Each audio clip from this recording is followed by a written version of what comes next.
Oi pessoal, boa noite, né?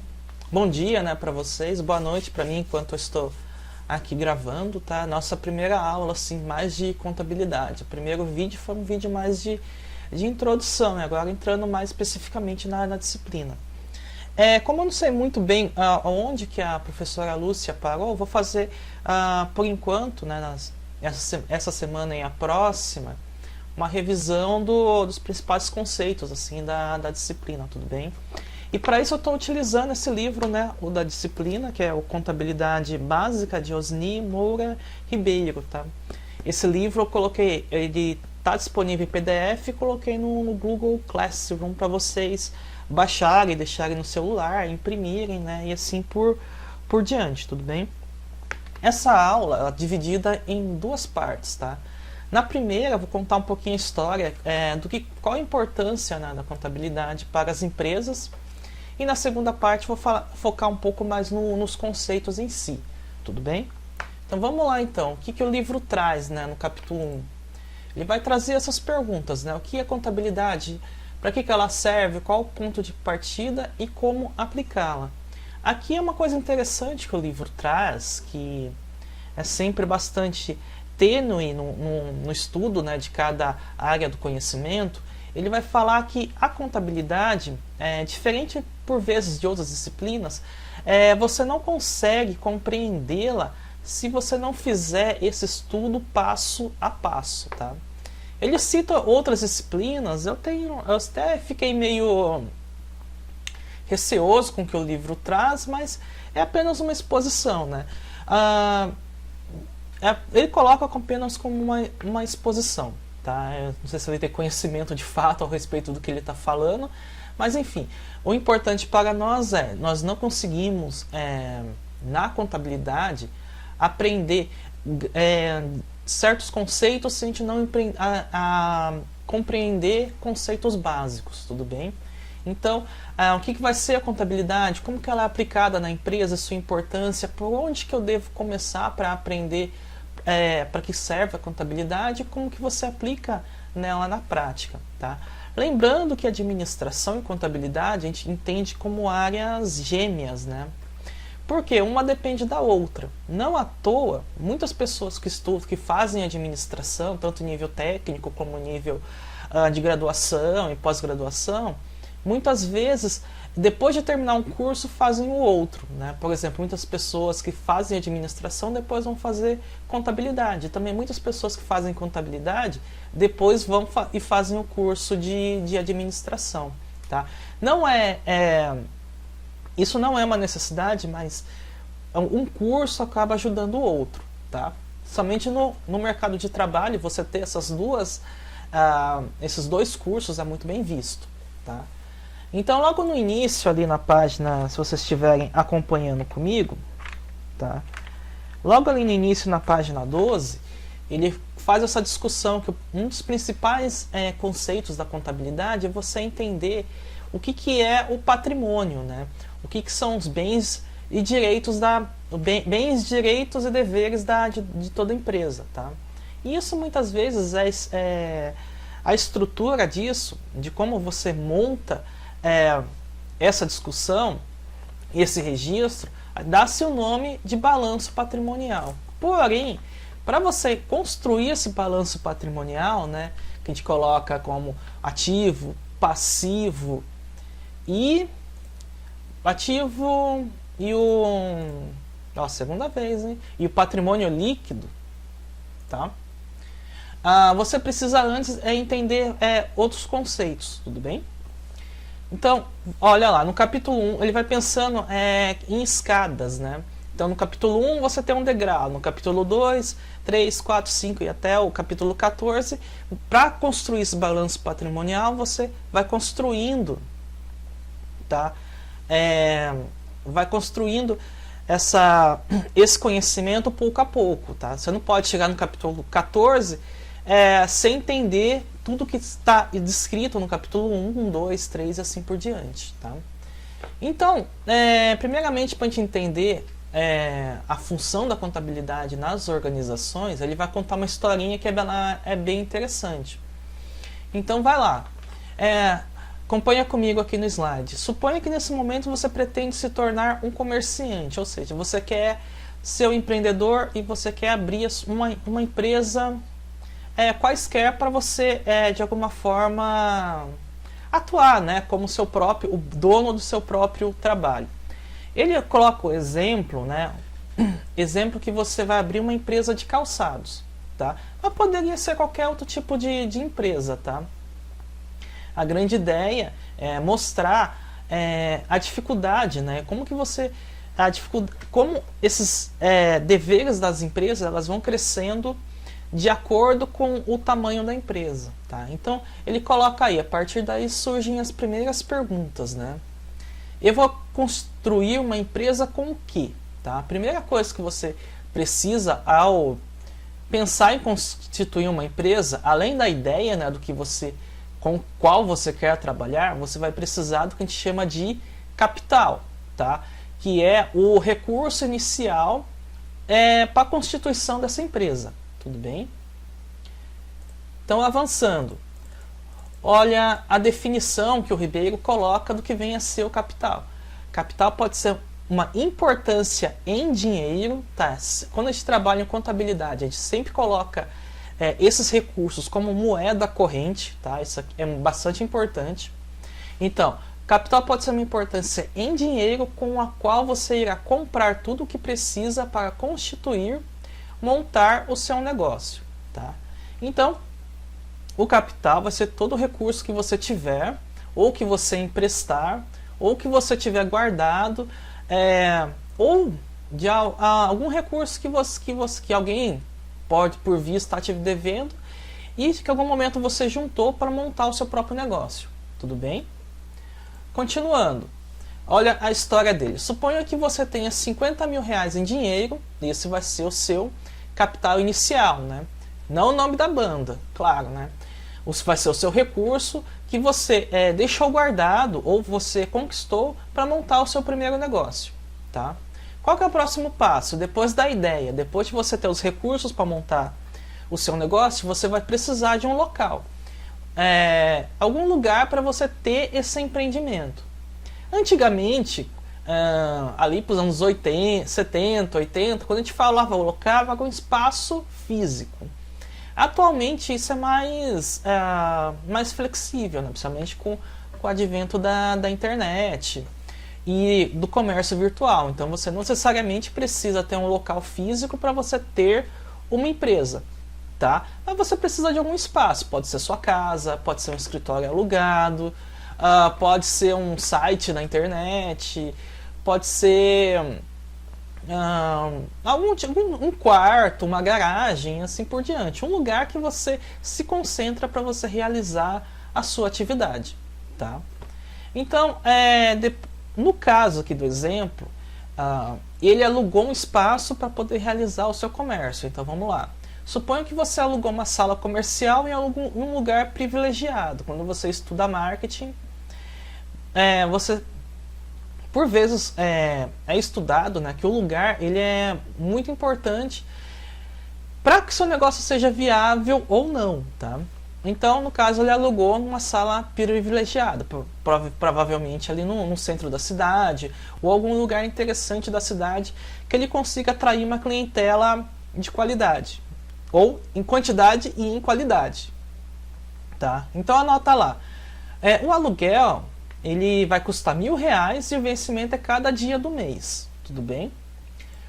Prosseguindo, agora que você tem a ideia, o capital inicial e o local que você vai colocar a sua empresa, nós devemos pensar que nós devemos legalizar a nossa empresa. Cuidado aqui novamente, nós sabemos, né, que no Brasil tem muita gente que trabalha com informalidade e muitas vezes não legaliza a sua empresa. Só que se você quer trabalhar de forma séria, de forma correta, o certo realmente é você buscar legalizar a sua empresa junto aos órgãos, junto às instituições que regularizam a atividade da empresa que você planeja constituir, tá? Por mais que você, por vezes, queira manter um negócio de forma mais informal, alguma hora você vai ter qualquer tipo de problema que pode, por vezes, te gerar uma grande multa na Receita ou simplesmente ter que fechar o seu emprego por alguma denúncia, a sua empresa, né, não emprego, fechar a sua empresa por alguma denúncia ou algum problema que você pode vir diverso. Então, correto, realmente, a gente sabe que o Brasil é líder, né, de cobrança assim, de impostos e tudo mais, mas a gente sempre tenta ensinar o certo, e o certo realmente é você legalizar a empresa. Então, como que você monta a sua empresa, né? Primeiro, você busca, né, um escritório de contabilidade. Hoje em dia, tem muitas pessoas que conseguem montar a sua empresa, essa parte mais burocrática, consegue montá-la, constituir a empresa apenas por conta própria, né? Tem alguns manuais disponíveis na internet e assim por diante. Só que o recomendável é ir atrás de uma empresa que já sabe fazer isso passo a passo, quais os órgãos certos, quais os documentos, como que você faz o desenquadramento, como você registra, quais os documentos corretos para registrar a sua empresa na prefeitura, na Receita, na junta comercial e assim por diante. É mais fácil você pagar alguém para fazer isso do que você tentar fazer tudo sozinho, tudo bem? Então procure lá um escritório de contabilidade. Ao procurar escritório, você vai precisar registrar a sua empresa, né? Então ela vai precisar adquirir o que a gente chama de CNPJ, que é a personalidade jurídica da empresa. O CNPJ, no popular, né, ele coloca ali que é a certidão de nascimento da empresa. É você mostrar para a sociedade que a sua empresa ela existe para a mesma, tá? Então, o escritório de contabilidade vai te fornecer os documentos para você, dependendo de como que você vai fazer, né? Você vai procurar um escritório de contabilidade online, como existe hoje, né? Ou com um escritório de contabilidade físico, né? Que tenha uma loja física. Então ele vai registrar, né, a sua empresa nos órgãos públicos, na Receita Federal, na Prefeitura, na Secretaria de Fazenda. E se você tiver funcionários, né, por isso que eu deixei o asterisco, você vai registrar a sua empresa também na Previdência Social e no sindicato de classe que cada trabalhador vier a ter, tá? Por isso que é uma estrutura, é um conjunto de burocracias que ela é bem chato, tá? Então é mais fácil você pagar para alguém fazer do que você tentar fazer isso tudo sozinho. Além disso, você vai precisar comprar alguns equipamentos, né? Se você não tiver um computador e uma impressora, você vai precisar adquirir isso. E também você vai precisar de um sistema integrado para providenciar as notas fiscais, tudo bem? Quanto tempo eu levo nesse processo? Tá? Se você for atrás do escritório de contabilidade que sabe fazer isso de forma rápida, você vai levar ali entre 20 a 30 dias para fazer essa abertura de empresa. Se você for tentar fazer isso sozinho, você vai levar uns de 2 a 3 meses, isso se o pessoal da junta comercial te passar as informações corretas, que eu já vou falar para você que é um serviço assim que eles não têm uma certa paciência para explicar passo a passo para alguém leigo que está tentando abrir uma empresa por conta própria, tudo bem? O livro chuta, né, o custo desse processo em torno de R$1.000, então já temos, né, o aluguel que vai custar em torno de R$1.000 e temos o custo desse processo de legalização da empresa que vai custar mais R$1.000, tudo bem? Próximo passo, né? Depois de você ter aberto a empresa, então, ideia, vamos lá, você teve a ideia, você teve que arrumar o capital inicial, você teve que legalizar a sua empresa, capital inicial, local, legalizar a empresa, agora você precisa do quê?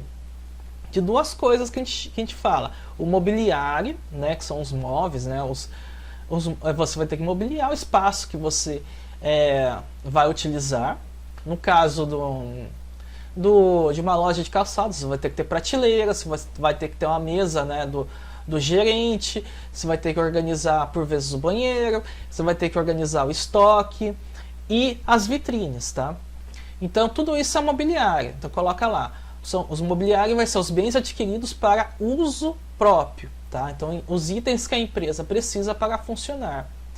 E o segundo item são as mercadorias, tá? Que são os bens de uso comercial. Então, cuidado aqui. A empresa ela vai precisar do quê? De mobiliário e mercadoria, tá? Mobiliário, bens para uso próprio, tá? Para o funcionamento da empresa. Mercadorias vai ser o quê? Bens para uso comercial. São os bens de troca. Tudo bem? Então, novamente, o investimento. No mobiliário, você gastou ali, o livro coloca, né? 12 mil reais, tá? Em mercadorias, você vai gastar 30 mil reais, tá? Só que você vai pagar 20 mil à vista e 10 mil reais a prazo, tá? São os dados do livro se você estiver acompanhando comigo, tá? Isso é comum, tá? Quando você trabalha com fornecedores, tá? Para você, muitas vezes você não tem ali o dinheiro à vista para fazer uma compra de mercadorias, tá? Então você combina, né, de pagar um certo valor à vista e depois um certo valor em 30 dias, 60 dias ou 90 dias, tá? Para você, né, não ficar sem o fluxo de caixa, né? Para você não ter um capital não ficar sem um capital circulante, tá? E de gastos extras, né, que o livro coloca como pintura, serviços de marcenaria, gastos, né, com instalações e com outros serviços assim por diante, você teve um gasto de 2.300, tá? Então, continuando, né? Quanto que a gente gastou nesse processo todo, tá? Vamos ver que já foi uma conta bem alta, né? Então, vamos lá. Vamos memorizar. Recapitulando, você consegue responder as seguintes perguntas? Qual foi o valor do capital da sua empresa, tá? Quanto você tinha de capital inicial para montar a sua empresa? 2. Quanto dinheiro você gastou até o presente momento e qual o saldo que você possui em caixa? Tá? Quanto que você gastou no total e quanto sobrou ainda na sua poupança ou na sua conta corrente? Tá? 3. Qual o valor do estoque de mercadorias da sua empresa? Tá? Quanto de estoque, quanto de produtos você tem para comercializar quando você abrir a sua empresa? Tá? E qual o valor das suas obrigações? O que é obrigações? No popular, toda dívida que você tiver a longo prazo.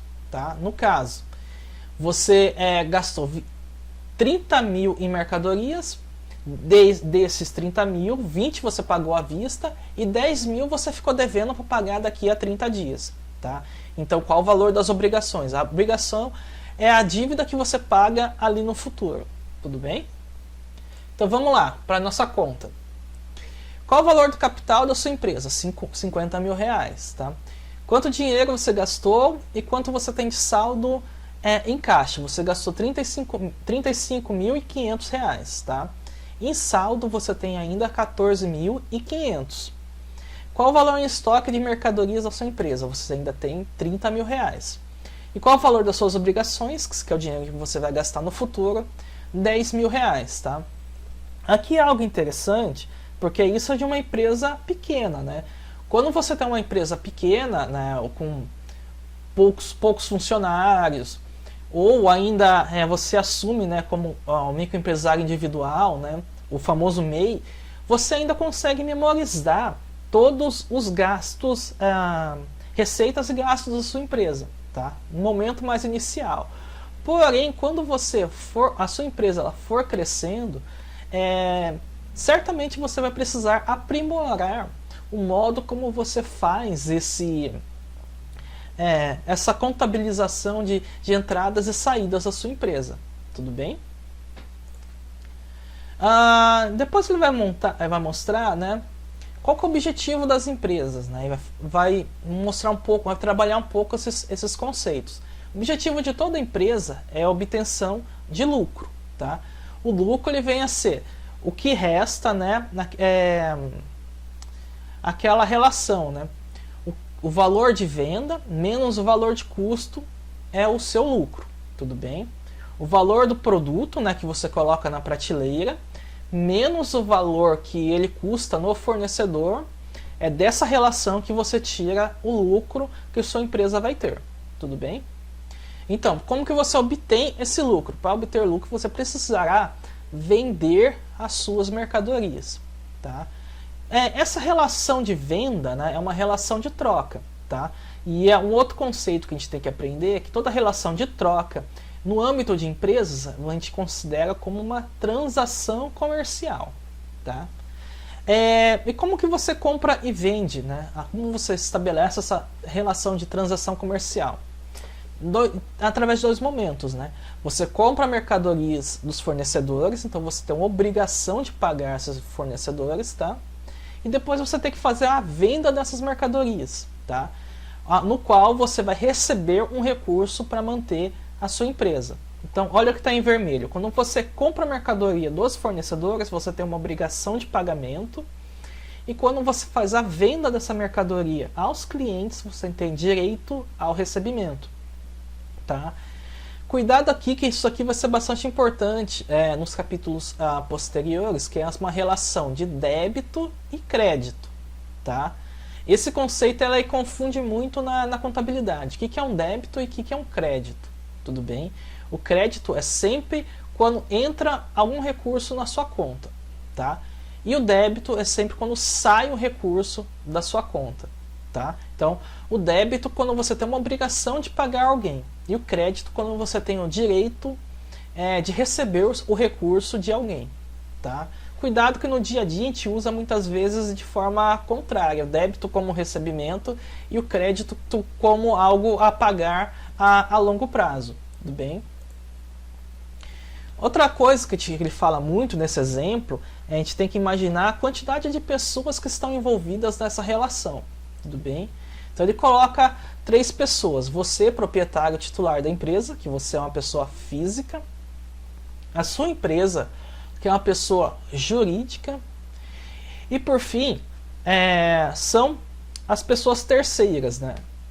No caso, clientes, fornecedores, banco, governo, empregados, que são pessoas, tanto pessoas físicas quanto jurídicas, tá? Somado a isso, você vai ter sempre a relação, né, quando você pensa a ideia de balanço patrimonial, balança patrimonial, tá? Balanço patrimonial, para não esquecer. Ele é sempre uma relação de movimentação de patrimônio, tá? Que são 4 operações principais. Que cada operação dessa você detalha em várias subdivisões, tá? Mas no geral são essas: compras, vendas, pagamentos e recebimentos. O controle dessa movimentação a gente dá o nome de gestão. Então o que o administrador da empresa faz? Ele controla, né, essa ideia de compras, de vendas, de pagamentos e recebimentos, tá? Quando ele é uma pequena empresa, o administrador até consegue fazer isso sozinho, tá? Mas quando a sua empresa é muito grande, você vai precisar realmente de uma equipe, muitas vezes para trabalhar em cada setor dessa empresa. Uma equipe para trabalhar no setor de venda, uma equipe é uma pessoa, né, para trabalhar no setor de compras, ou de vendas, ou de pagamentos, ou de recebimentos. Tudo bem? Então, aqui é interessante. A gente pensou muito em empresa pequena, tá? Então, empresa pequena consegue, né, fazer escrituração, ter esse controle, né, de finanças, ter esse controle de registro de forma muito simples, né, muito até às vezes intuitiva. Mas vamos pensar, né, quando essa empresa, né, vamos pensar numa empresa saudável, ela começa a crescer, né? Então ele vai pensar aqui, ó, em 2 anos essa empresa que você montou de calçados, ela amplia o negócio. De uma pequena loja, ela se transforma em um prédio de 4 andares. Nesse processo, você diversifica produtos e fornecedores. Por exemplo, antes era empresa só de calçados, ela começou a vender meias, camisetas, chuteiras, bolas, começou a trabalhar com material esportivo, de acordo com o período do ano, ela trabalha com roupas de verão, com roupas de inverno, com roupas de primavera e outono, e assim por diante. Ela vai mudando, né? E sei lá, antes via 10, 15, 20 pessoas por dia fazer compra na empresa, Agora, ela possui mais de 10 mil clientes por semana e mais de 100 empregados diretos e indiretos. Antes, a empresa ela vendia apenas à vista, né? A pessoa chegava com o dinheiro e comprava. Agora, os clientes eles estão comprando à vista e a prazo, e efetuando pagamentos de prestações, preenchimento de cadastros, etc. Se antes, né... Então, olha, se antes você sabia tudo o que acontecia na empresa, né, por ela ser pequena, quando ela cresce, olha o que o autor coloca. Você consegue fazer esse mesmo tipo de pergunta, né? Então, a pergunta 1, qual que é o valor da empresa hoje, né, depois de 2 anos? Quanto você gastou de dinheiro até o presente momento, considerando desde o dia que a constituiu, qual o saldo em caixa? Qual o valor de estoque de mercadorias? Quais os tipos, modelos, marcas, tamanho e cores das mercadorias que estão em estoque? Que montante de dinheiro você tem depositado nesse momento, considerando todas as contas correntes bancárias? Se parte desse dinheiro está aplicada em algum investimento, qual o montante dessas aplicações? Em quanto importa as suas obrigações e quais são os nomes dos seus credores? Quais são as suas obrigações fiscais, trabalhistas, previdenciárias para os próximos 30 dias? Quanto você deve a seus fornecedores e quanto terá que desembolsar ainda hoje, amanhã, daqui 10 dias, daqui 30 dias para pagá-los? Quantos clientes você tem? Quantos são pontuais? Quantos são inadimplentes? Quanto você tem para receber de seus clientes ainda hoje, amanhã, daqui 10 dias, daqui 30 dias? Quanto vale o patrimônio da sua empresa hoje? Quanto você já apurou de lucro? Ou será que apurou prejuízo em seu negócio? Então, que interessante, enquanto a empresa está pequena, você consegue controlar tudo, tá? Mas enquanto a empresa ela começa a crescer, né, ela começa a ter destaque, né, pensa, por exemplo, um supermercado, né, você consegue ter controle de forma, não veio o termo, forma simples, né, apenas com algum caderninho, apenas... com um programa como Excel de quantos clientes você tem, quantas vendas você faz por dia e assim por diante. Certamente, né, você não consegue, você vai precisar de um sistema bastante robusto, né, para fazer esse registro de entradas e saídas, né, de utilização do patrimônio da empresa para ter de fato saber se a sua empresa está tendo lucro ou ela está tendo prejuízo. Tá? Então, olha como que ele encerra, né? Depois de toda essa historinha que ele conta. Certamente você não conseguirá responder essas perguntas na mesma velocidade de quando sua empresa era pequena, né? Por isso a necessidade de que nós como administradores, né, precisamos de manter o controle do patrimônio. Então é nesse ponto que a contabilidade entra em cena, né? Se antes era fácil você montar ter um controle das informações de como a sua empresa opera, quanto mais ela cresce, mais difícil e mais você vai precisar de mais recursos para estabelecer esse registro. E é nesse momento que muita empresa ela entra em conflito, né? Ela pode tanto crescer ou quanto cair por o administrador não ter o conhecimento adequado de como funciona ou como deve funcionar a sua empresa. Tudo bem, pessoal? Então isso aqui é a parte mais de introdução do que para que a gente utiliza a contabilidade. Gerar informações, gerar registros para tomada de decisões ou cumprimento de obrigações, né? Obrigações fiscais e legais. Então daqui a pouco a gente volta para a parte 2 desse capítulo 1, tudo bem? Até a próxima!